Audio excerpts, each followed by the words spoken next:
평양 정상회담에 참가할 우리 측 명단이 발표됐습니다.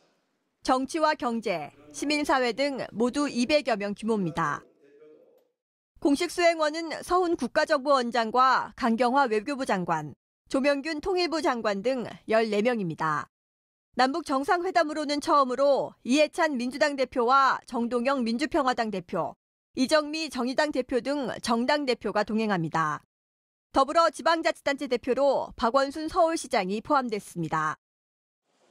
이재용 삼성전자 부회장과 구강모 LG 회장 등 주요 대기업 대표가 동행한다는 점도 눈에 띕니다. 우리 정부는 정상회담에 대한 성공적인 개최 의지를 확인했습니다.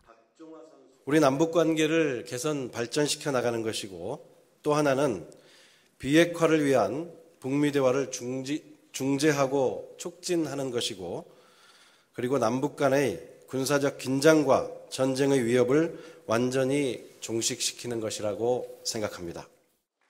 문재인 대통령의 평양 방문은 한국 대통령으로서는 역대 세 번째입니다.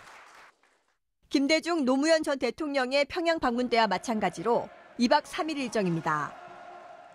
특히 내일 문 대통령이 공군 1호기를 타고 평양국제공항에 도착하면 김정은 국무위원장이 직접 영접할 가능성이 높아 보입니다. 지난 5월 판문점 북측 지역에서 열린 제2차 남북 정상회담에서 김 위원장이 가을에 평양에 오시면 대통령 내외분을 맞이하겠다라고 말한 점도 이를 뒷받침합니다. 이후 문 대통령은 숙소로 이동해 잠시 휴식을 취했다가 북측이 주최하는 환영 만찬에 참석할 것으로 예상됩니다. 숙소는 김대중 전 대통령과 노무현 전 대통령이 머물렀던 백화원 영빈관이 유력합니다.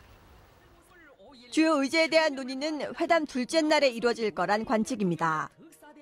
전문가들은 북핵 문제와 북미 관계 개선, 경제 문제 등을 핵심 의제로 꼽았습니다.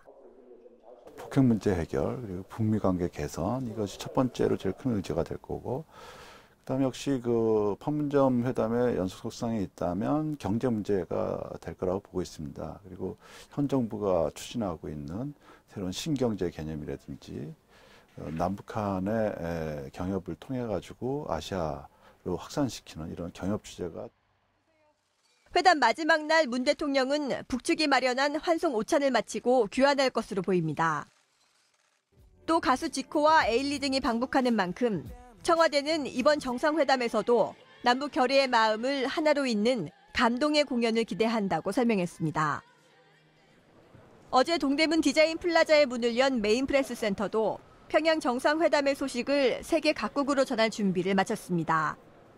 정상회담의 주요 장면이 생중계될 대형 화면과 내외신 기자석, 토론회장 등이 마련됐습니다.